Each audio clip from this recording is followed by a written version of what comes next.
मुज़ाकराती team में शामिल पुरस्रार शख्स कौन था?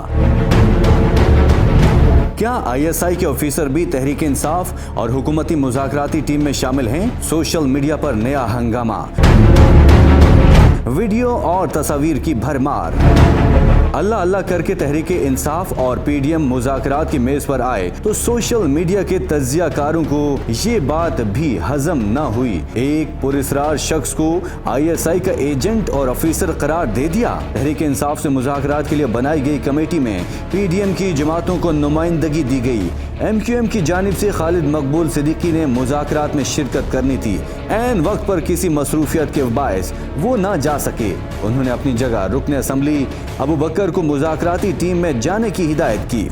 रुकन असम्बली अबू बकर गलती से तहरीक इंसाफ के रहनुमाओं के साथ जा बैठे, जिन्हें फवाद चौधरी ने ये कहकर चलता किया कि आपकी जगह यहाँ नहीं, हुकूमती सफू में है। बेचारे अबू बकर मजबूरन हुकूमती टीम की तरफ जा बैठे, लेकिन वहाँ भी उन्हें कोई खास वेलकम न किया गया। अनजान शख्स को देखकर लोगों ने ये समझा कि ये कोई एजेंसी का एजेंट था। इसकी वीडियो सोशल मीडिया पर शेयर की गई और तस्वीर पर भी लोगों ने दिल खोल कर कमेंट किए, जबकि हकीकत इसके बिल्कुल बरक्स निकली।